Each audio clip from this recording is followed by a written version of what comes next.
Welcome to The Appetite.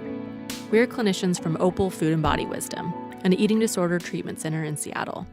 I am Carter Umhow, a therapist at Opal and an artist and writer. I'm joined by Opal's founders, Dr. Lexi Kiplin, Kara Bazzi, Julie Church. That's them. Today we're talking about body image and are giving somewhat of an introduction into the way that we think about what healthy body image is. We talk about the difference between body acceptance and body positivity, self-care rituals, and what it means to have a relationship with your body rather than treating it as a project to work on. As always, we're bringing in our expertise and experiences within the eating disorder treatment world as a bridge to all of you. Note that next episode we'll be joined by our first guest, Erin Harrop, who will further deepen the topic of body image, bringing in her research around thin privilege, weight stigma, and fatness.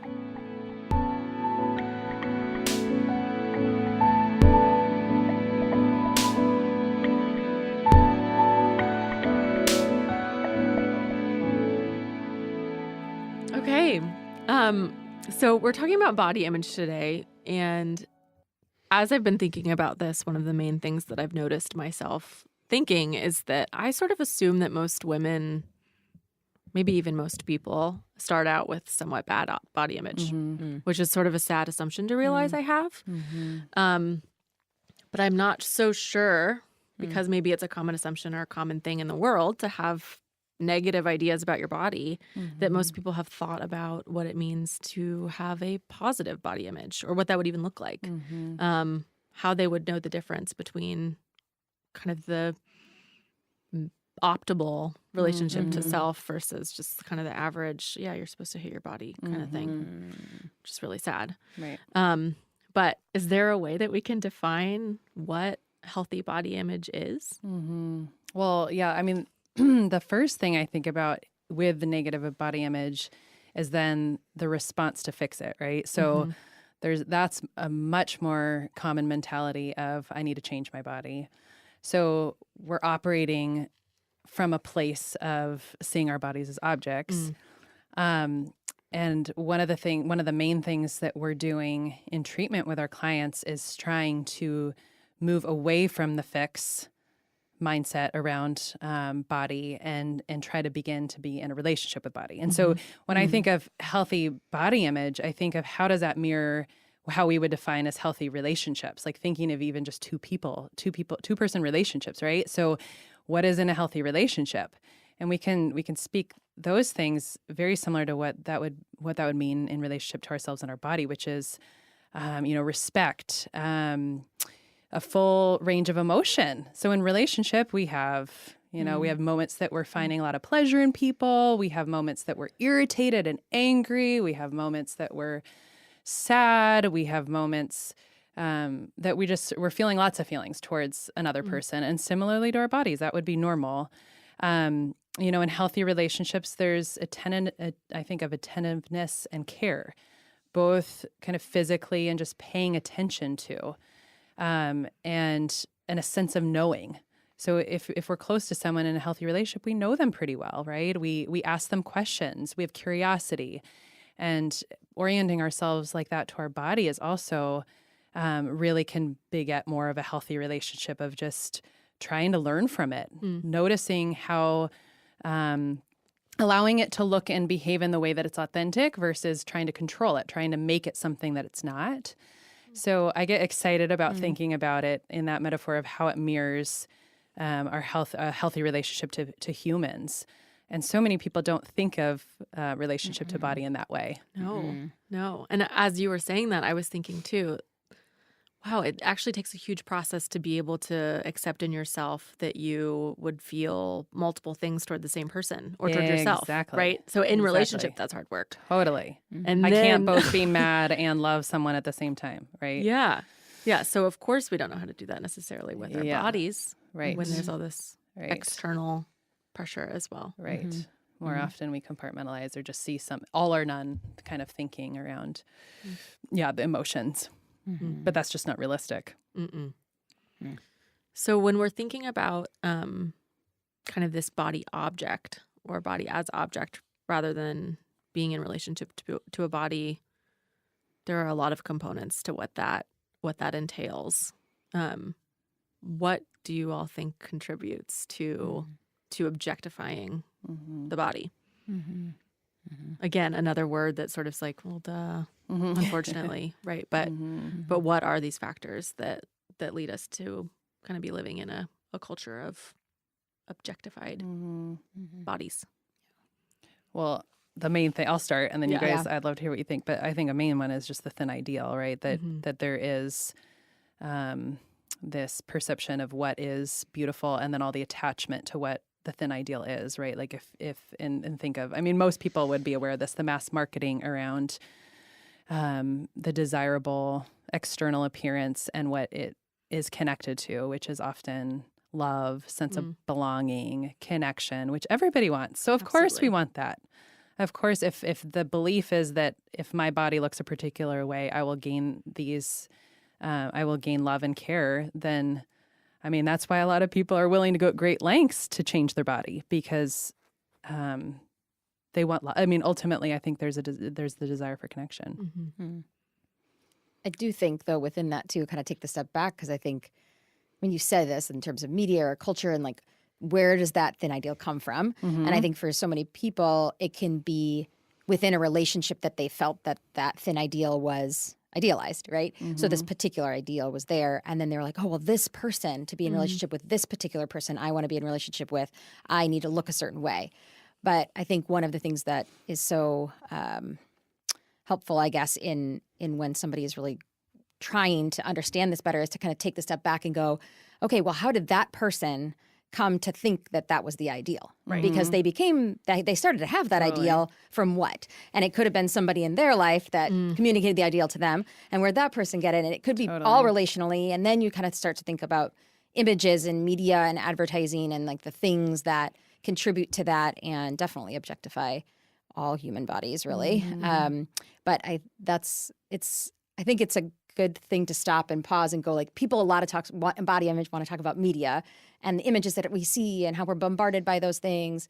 But I think it's so important to recognize that usually it's because there's a relationship that mattered to them. Right. And that relationship was impacted by the ideals that are in our society about appearance. And we can't lose sight of the historical context, because that's also contributes to the thin, or what the ideal is at any given moment in time. So I mean, if we do the body image history lesson, the quick and short of it is that it's changed over time, and the ideal has changed. And, you know, the thin ideal didn't really come on the scene until the 1960s with Twiggy, and before that, Marilyn Monroe was the icon of beauty. And if you go all the way back to Renaissance era, women with large rolls and fat and big bodies were considered the beautiful image, and it was a sign of wealth. And so, you know, it's socially constructed. It's not.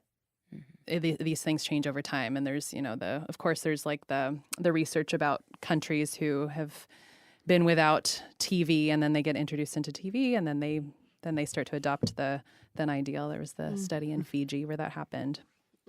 So there's the historical side of things.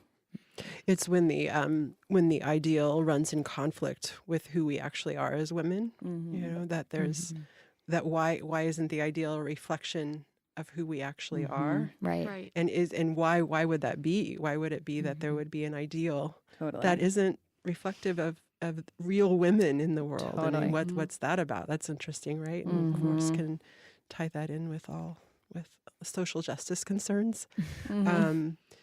But that sitting with that dissonance as women is where I think one place that body image dissatisfaction is born, with seeing like, gosh, I'm not measuring up to this standard that's being presented in all these different ways, and the conflict and inadequacy that's born out of that dissonance. Right. Yeah, I've thought more about just the role of something being familiar in relation to how you feel about your body, and if you're like what you're saying, Lexi, like if you're not around different shapes or sizes or diversity, then that can also, like, what can be familiar can be the thing that can become ideal because it's more comfortable. Like, I think of, even with my own kids, I've been aware of just sort of we come from a more thin family, or genetically we're all tall, on the tall side and thin, and so of course there's going to be a comfort from my girls with our sort of our body shapes, because they get to see them every day, they get to see them all the time, they get tons of exposure to it. So then they see something that's different, and often the different is more like scary because it's something they haven't seen. And so how do we help people kind of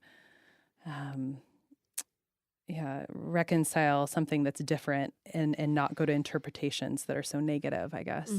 Yeah. I'm thinking about this on so many levels, because now if we're talking about familiarity, I think that we get into this conversation around tribalism potentially too, and kind of how we recognize and identify if we belong, right? So back to the acceptance piece, by knowing if we are okay, if we can see someone and recognize, okay, yes, they look like part of my tribe. Yes, they're acting like my tribe. Okay, I'm safe. I'm good. Yep.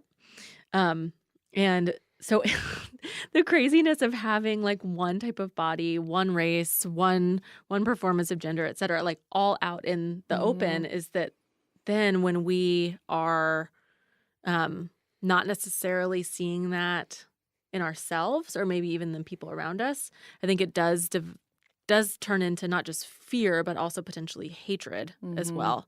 So hatred of the other that doesn't look like this ideal, or doesn't look like yourself, maybe if it's you, or then hatred of yourself too, because you're internalizing, oh, that I'm not supposed to look like that.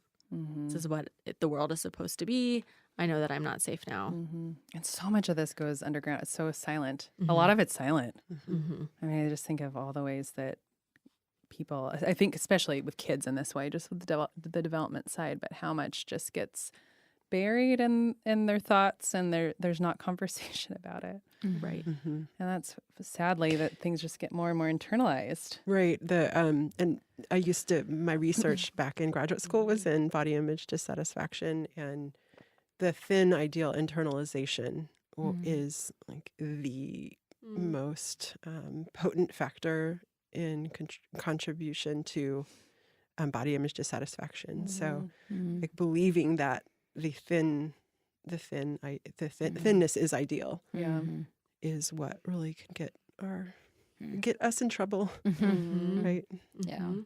Absolutely. Because it's not just that it's there in our culture, it's that we ourselves would take it in as our ideal, as our own personal ideal as well. Right. Yeah. It does. It makes me wonder too for my own self, because I'm a woman of the world, I always say. And so I have to figure out every day how to love my body and eat the way I want to.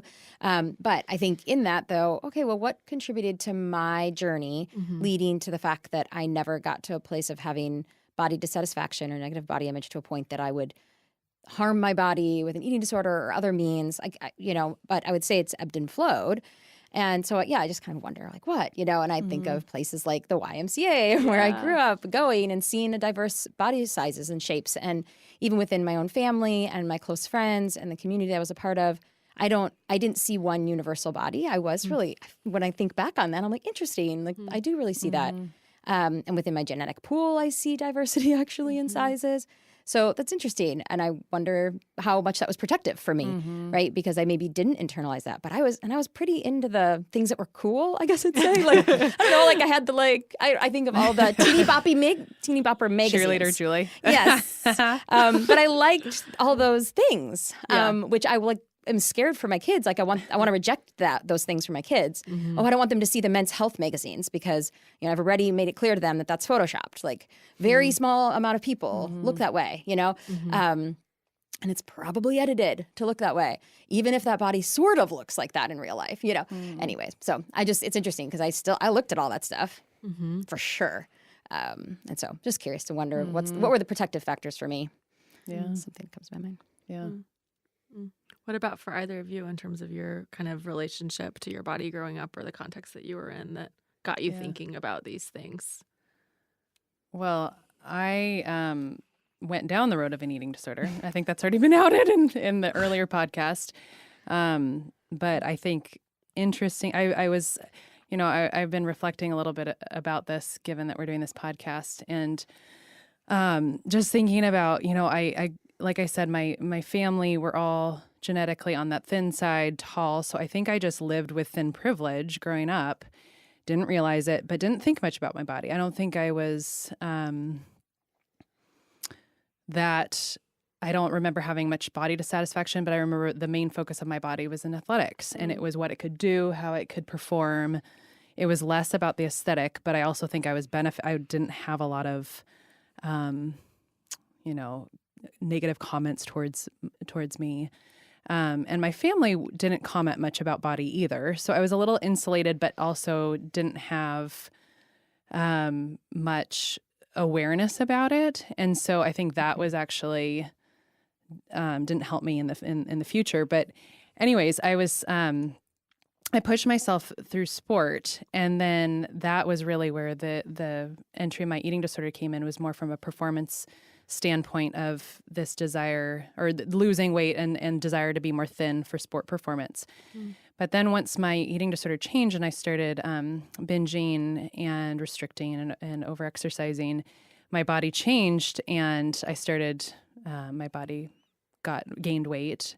And that's where I would say like the more kind of what you assume to be with an eating disorder came online, where there was just lot more hatred. And I think just that's where the idealized kind of thin ideal came to the surface. And just, I remember, we talk about this with OC and UC, but that very hyper-focused, objective eyes on my body and other people's bodies, of nitpicking every single thing that I didn't like, wanting it to change and feeling less than in all comparisons. So I was, even though he would still, if you looked at me, I would still be somebody in the big picture privileged by thin ideal. I was also, what's the word? Like, a victim. I don't want to use the word victim, but a victim of it, in the sense that that was what was fueling my body hatred. And so, I mean, that it was interesting to have that be kind of, I was recognizing how I was affected by thin privilege, even though I benefited from it. And what that then led to in my recovery process of facing some of that fat prejudice and asking those questions for the first time of what defines beauty? Why have I even come to believe what I've believed? I mean, I never had to ask those questions until I went through the recovery process. So I see that recovery process as a really big gift, even though it was painful and so challenging. So. So in a way, once there was some sort of like change, even in your body, especially in your body, maybe, that was the point at which you were even realized the water you were swimming in. Totally. Exactly. Yeah. Before that, I think I was just kind of in la la land. I was just like, whatever, Yep. the only thing I remember having negative body image in high school is I had a really flat chest. I didn't develop breasts. And so basketball games, I remember being very self-conscious about my sports bra, and boys watching me play basketball. Like that was the only area of body consciousness I had. And other than that, I was just kind of living in a bubble until my eating disorder developed. And then it was like, whoa, here's this whole world of hatred and just such a way to just really harm myself and harm other people by my fat prejudice and my mentality. And it just really came to the surface. It's really sad thinking about just the eyes I had of just how I would look at people and how myself. Critical you were. How critical, so critical. And to think now how I can't even describe, it's just so different. It's like I have different eyes. It's amazing. It really is. It's hard to even imagine being back in, I almost can't imagine seeing that way anymore. Well, now I want to ask about the process that kind of changed that. You say you have different eyes. I mean, that's a pretty huge deal. Yeah, I mean, people have asked me, I've gotten that question a lot, especially my role as a therapist. And it's hard to to describe the process. I think it's hard to lay it out, but I think there was a lot of work involved in having my eyesight change. But I think one of the big things was exposure and doing a lot of hard experiential work and being more aware of what's going on with thin privilege and just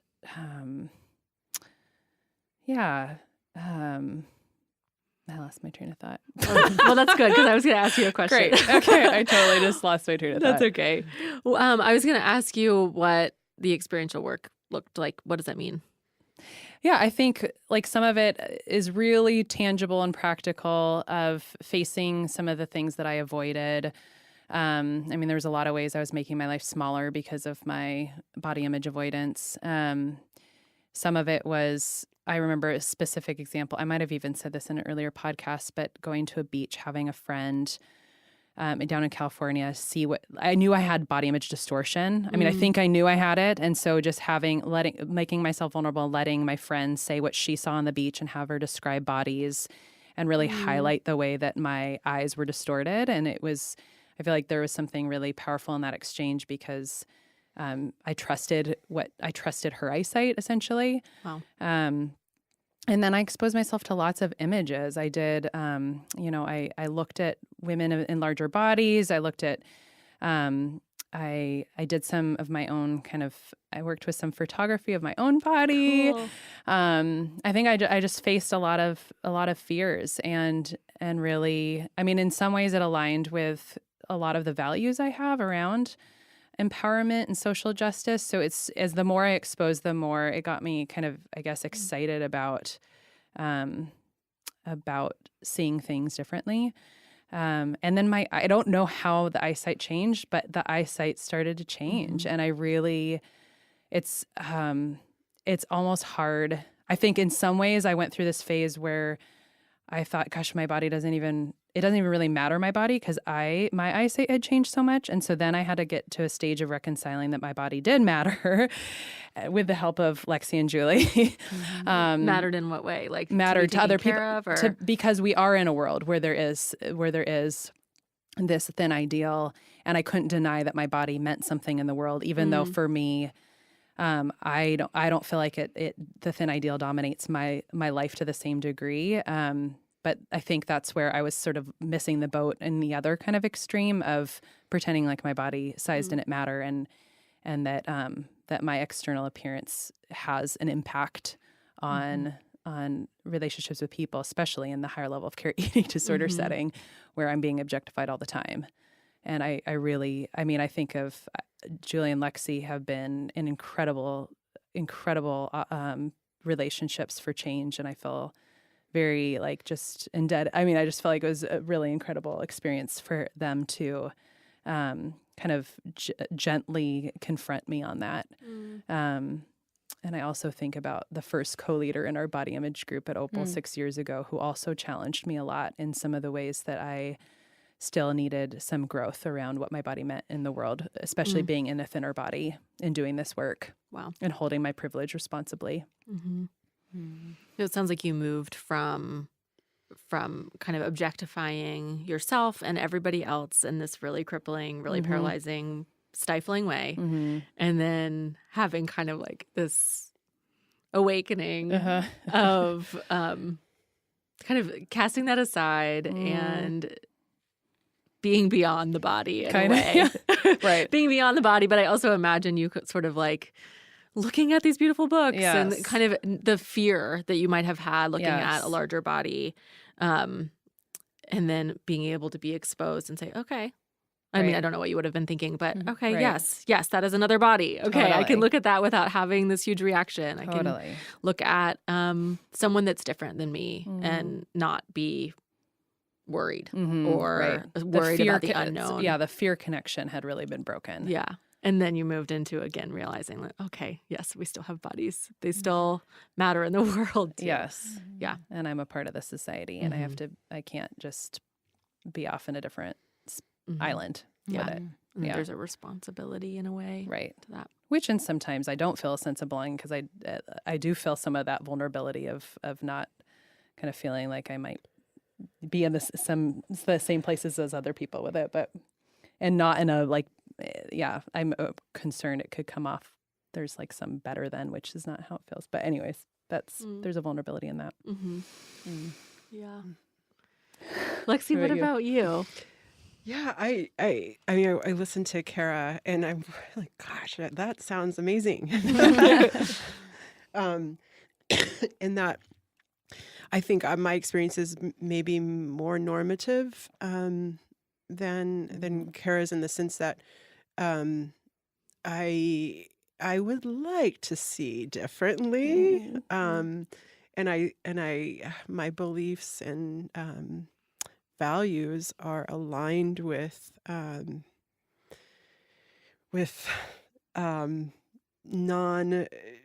with I guess with, what would we say? I mean, with feminist ideas.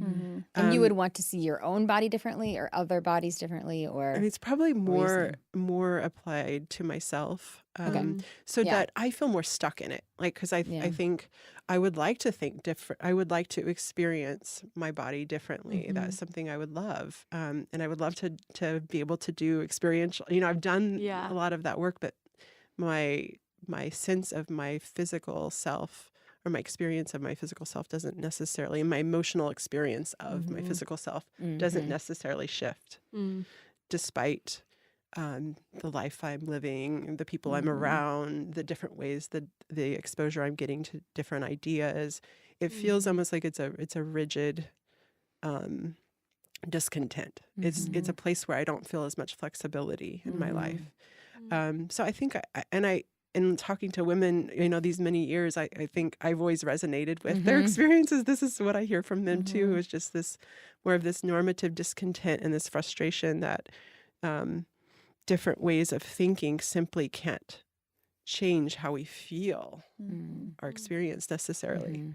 Would you also, but also similar to our clients often, right, is that they can have those eyes for other people, right, and have appreciation of beauty in a lot of different shapes and sizes and different presentations, but then being able to internalize that for their own selves is the challenge. Would you say that that's similar to what you're saying too? It's more in my own experience, and it seems like my body image satisfaction has taken a nosedive over the life course, which I don't, I think often it's more in adolescence and in our 20s that, you would body image is maybe more prevalent. Body image dissatisfaction is more prevalent. I don't know if that's true. Yeah, I know you're saying that, and I'm sort of like, well, but there are plenty of things in adolescence where your body's changing a ton, and you're kind of getting to know yourself as a sexual being during that time, or kind of coming into your own, and whatever that means for each individual. But as an adult, your body is changing drastically as well, in maybe subtler ways, but the aging process, I know, is just difficult. And, people, their lifestyles change, or they have children, or like there's so many different factors. So sounds like there's something on either side that's hard. Yeah. The naivete kind of in the early stages of life, though, could kind of allow for you kind of breeze through, right? And then it feels like in the reality, I mean, Lexi, you're like such a smart, thoughtful person that does self-inquiry around everything, right? Like you're going to be... So it's almost like, are you thinking about it too much? I'm just not really. And I think that's, I feel some resistance around body image conversations in general, because I often just think, is body image actually the problem? Because I think a basic assumption I make about myself and others is that if something's up with how I'm feeling about my body, that this is kind of signaling to me that there's something to learn from, potentially, so that the dysregulation I feel in my body is maybe more of an opportunity for growth than it really has than having anything to actually do about my actual body. It moves you towards your emotional world, your psychological, social. And I think I make that assumption with clients as well, is that in our time, in our culture, it's a way that we have of communicating our pain as women and as men as well, but it's a way of saying, I don't feel okay more generally. And so I often just think, is it really about is it Yeah. really about your body? Right. So shifting that conversation away from the body, because Totally. if you think it's about your body, then the solution is in changing your body. Right. And we all know where that goes. Yeah. Right. And Totally. it just takes you down a path that may not be fruitful in terms of growth and learning. You might just stay on a wheel of projectness Yeah. and repair. Yeah. I love that you've brought that up because I don't know. I'm someone that's always thought in metaphor so much. So kind of like came into my own psychological health probably through poetry first and like thinking about the world through metaphor. And I think about bodies in that way too, that whatever our struggle is with our body probably has something to do metaphorically with something more psychological or something more relational. And so it is and it isn't about the body almost always. And yet at the same time, we can't escape our bodies and we're in them and it's important to be embodied. And I think that we believe that as well. But I think it's the objectification that is, I think, really at the root of maybe why we'd, I don't know what I'm saying. Why actually. it would be manifested through our Right. body, the Exactly. objectification The of our both. culture. Yeah. There's And- a reason it's in the body. manifested Yeah. in Right. our physical selves. Totally. Exactly. And as a woman, I think that my identity has definitely, I've become a kind of more accepting of myself and my body the more that I understood that I was being objectified and that I was white and that I was female and that there were expectations around what that looked like and what I was supposed to act like or how I was supposed to dress to sort of play out these things in my life. And if you're aware of those things or you're aware of kind of expectations familially around what your body should look like or whatnot, suddenly you start realizing I can't really fit into that. Or there's a part of me that doesn't. What the hell do I do now? And a lot of people can wind up really harming themselves to just change their body rather than really reconcile. Withdrawing Right. from the beauty contest. Right. Yeah. Yeah, exactly. Yeah. Yeah. Yeah. And I think that's the fun opportunity we have with people coming into treatment is they've paused their life, they've put their life on hold to do that work, and that we're a part of the process with them to walk down an alternative path rather than spending all their energies on fixing their body. So, and we're starting with the basics of having them be more helping support them be more nourished again. And taking care of the basics of taking care of their body and then being able to unravel some of these things while they're taking care of their body, which is so fun and hard and long-term. Yeah. Yeah. Long work. Long-term work. Yeah. And that speaks to sort of the embodiment because you can't take care of your body unless you're actually connected to your Right, body. the relationship which means part. then you have to, back to the things we said at the very beginning about relationship. Yes. With the body Yes. requires that you are embodied and that you notice that this is a part of Yes. who I am and who I am in this world. And Yes. therefore I will interact with it and care for it and nurture it and Yep. have all the range of emotions about it. Yeah, and I think that feeds into this idea about body acceptance versus being like 100% body obsessed, body like Love. in love with your body. Body love is, I think, a big phrase these days. But to actually be able to embrace that range of emotion, it's about realizing and accepting what is, and what emotion is present, what feeling is there, and then still Taking going care. on and taking care. Taking care of your body. Yeah. Well, and I guess I want to speak to that a bit more because I think I have a little bristle that comes up Yeah. as I listen to that because I guess I don't assume that body image dissatisfaction and a lack of attunement to body would necessarily get in the way of living a full life and taking care of your body. I think you could feel body image dissatisfaction and not be fully attuned to your body every day and live pretty fully. And I guess The Mm-hmm. idealization of some of that. yeah, I can get a guess little because out of I also that's just not my experience. Mm-hmm. And I think I feel like I've lived a different experience than that. And I also see that people in treatment will often wait until, I'm going to wait to start my life until I feel a particular way about my body, or certainly we hear looking a particular way, but even feeling a particular way, feeling a sense of freedom in the body before living fully. And I think that's an assumption that maybe is not always experienced, that we can live fully, have strong connections in our relationships, do what we want to do in life, eat the foods we want to eat, and feel really crappy about our bodies. Totally. Right. Yeah. Yeah. Well, within that full range of emotion, I think someone can be like, not like it. That can be one of the, that can be more of maybe a consistent feeling towards the body. And I think the work that we're doing, especially more directly in body image group, is okay. Along with then, how are you doing?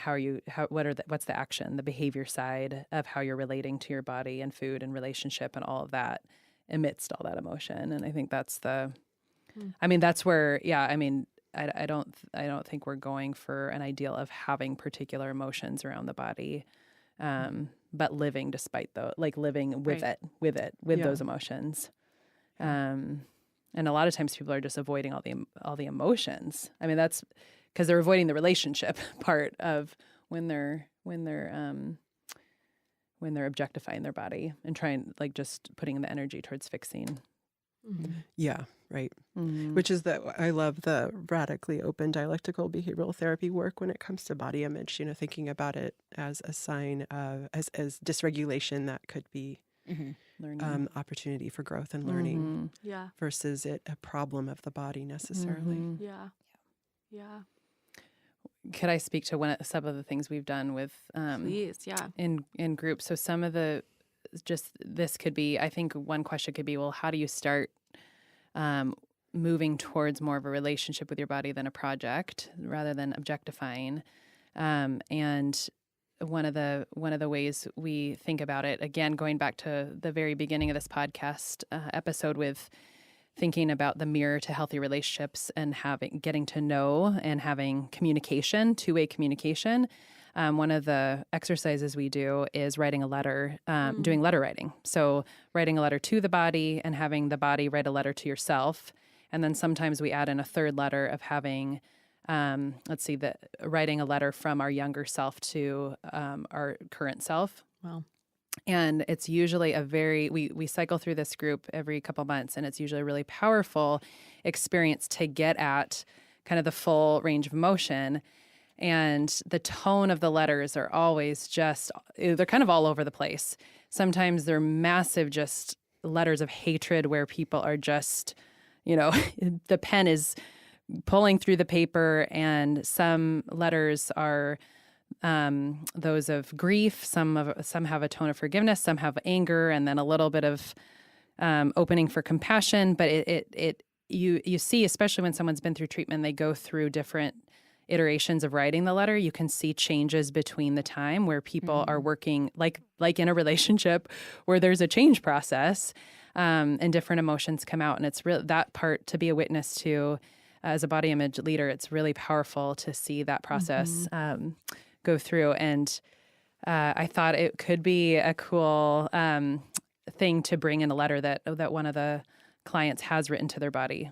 Yes, I love that. Okay, so Should I read it? Yeah. Okay, so dear body, I don't really want to write this letter to you. I felt like things had been going pretty well between us, like we had started to work together, but now I'm angry again. I guess the problem is that I want a relationship with you, but I still want it on my own terms. Actually, that isn't exactly true. I don't really want a relationship. I just don't want to have to think about you at all. I want you to be what I want and quit changing. I don't want to feel scared or angry. I don't want to accept that your weight or size will go up and down. I really am sorry for all the hurt I've caused. I can see now that so many of the anger and judgments I had about you were my fault. I don't know. Maybe they were my eating disorder's fault. Either way, I try to act all superior, but I look at all the decisions I have made that hurt you and realize how cruel I've been. So many of the things I hate about you, you did to protect me. I don't know why I keep blaming you for everything. It is not your fault. I feel kind of funny writing that. I've been told that exact thing. Life would just be so much easier if we could just blame ourselves for all our mess and hurt. Then we would deserve it. That is simple. That is what I know. Problem is, I can't just blame myself anymore. I guess that's why I can't just blame you either. Doesn't it make it much easier to like you, though? I can't make any promises. I'm still extremely uncomfortable with you, but I do know I want a life, a real life. I want to be present with my kids to teach them the joy of moving in their bodies. I want to enjoy holding my husband's hand or having a family snuggle on the couch. I know I need you for any of those things. Maybe right now that is enough.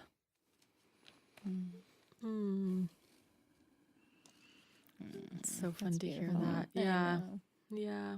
I particularly love that last bit, just kind of around actually having some appreciation for the things that we do enjoy in our bodies. And I think that so much, as we've been talking about, the body gets objectified as something that's supposed to look a certain way or do certain things for us. But in reality, there really are a lot of things that, like snuggling or holding someone's hand or petting a cat or, whatever, that bring us massive amounts of pleasure or comfort or whatever else. And there's no way of kind of escaping some of that too. Yeah. I know I hear the kind of pain around the uncertainty too, and kind of the process that she sounds like she's in the middle of, right? Of just being, okay, you will change over time, up and down in terms of weight, or I don't know what our relationship's looking like so much uncertainty in that. And I think the myth so much with using our body as a project is that therefore we can get to an end and it will be then certain. Right. And I know where I'm going and it will look this way or be this way or do this. Right. So I think that feels like something that we hold so often and bring so often to the conversation around body image work with our clients. Yeah, it reminds me a ton of our conversation around forgiveness, actually. This idea of really being in a place of having to accept and forgive maybe where your body has gone and where it's been and the fact that you don't know what's going to happen next. Grieving the changes and grieving the I don't knows and being willing to still show up in the ambiguity of what's next. That feels really true of just being in relationship to oneself, but also just being in relationship to life as we all know it. Totally. It's being unpredictable and needing to grieve constantly. Totally. Things changing. What I've seen in the last 6 years as we've done these letters is it does give a place to really express that grief and the anger, and by giving that time and emotion, it does break open and gives a little bit more room for self-compassion. Typically, I've noticed that happening when people get in touch with that. So I wanted to ask you guys about different things that you all do in terms of self-care or different things that you do to establish relationship with your body, whether that's actually in terms of something that's helped you build a stronger relationship to your body, that's allowed you to love different parts of your body that maybe you didn't love before, or Lexi, like you were speaking to, just different things that allow you to just keep moving and really still engaging in life in a way, even if you're not necessarily feeling a particular way about your body that day. Can you all think of different things or rituals that you all have in that category?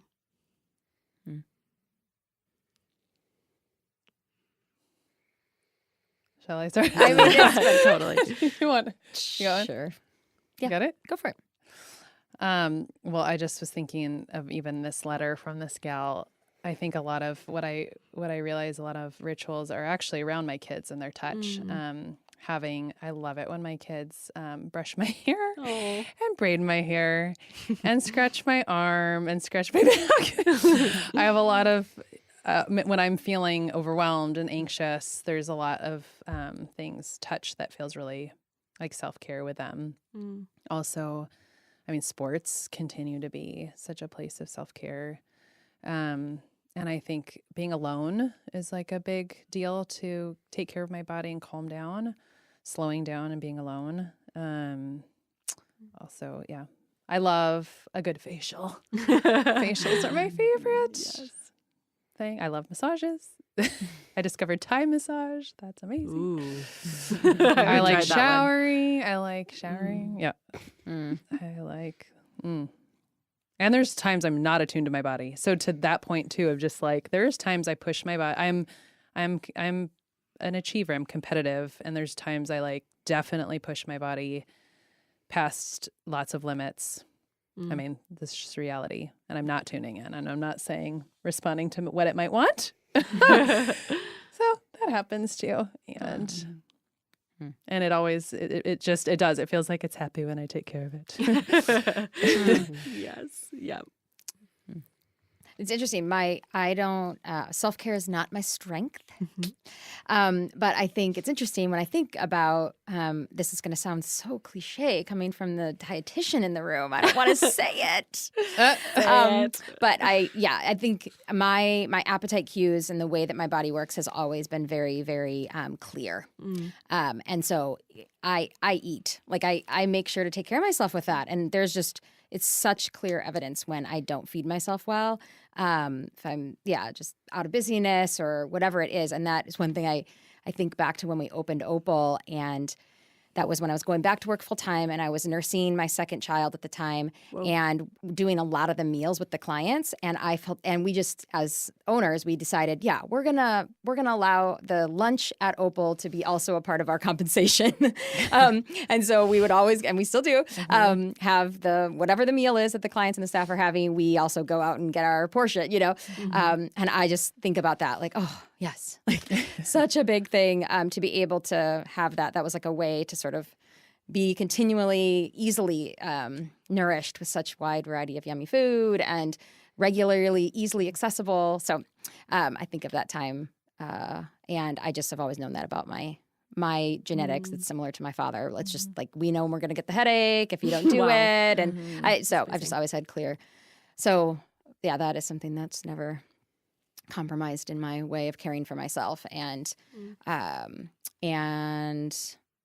think the weaning of my third child is still a difficulty, probably because it's going to be going down for like one of my most pleasurable things in life is nursing my children.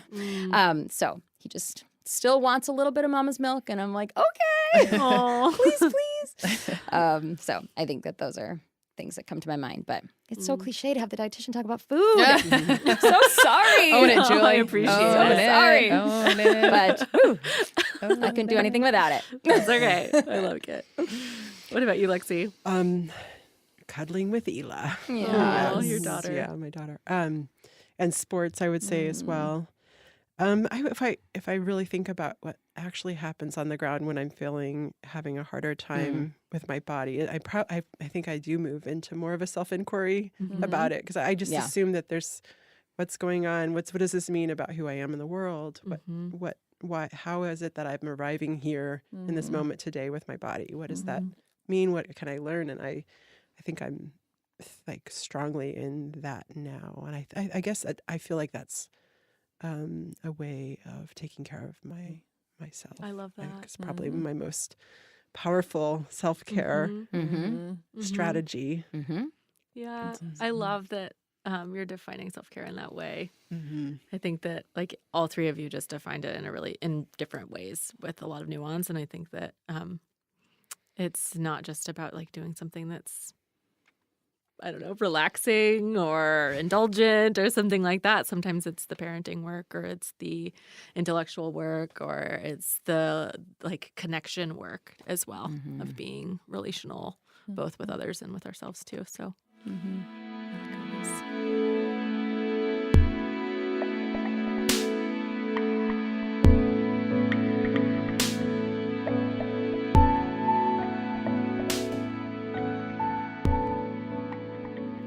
Thanks so much for joining us today. And thank you to Jack Straw Cultural Center for sound engineering, to Aaron Davidson for writing our music. If you like what you're hearing and you want to hear more, please subscribe on iTunes. You can connect with Opal Food and Body Wisdom on Facebook, Twitter, or opalfoodandbody.com. Also, Opal is having our annual Health at Every Size training on January 24th in Seattle. If you have become intrigued by HAZE since listening to the podcast, go to our website and register for the event. It's free and open to the general public.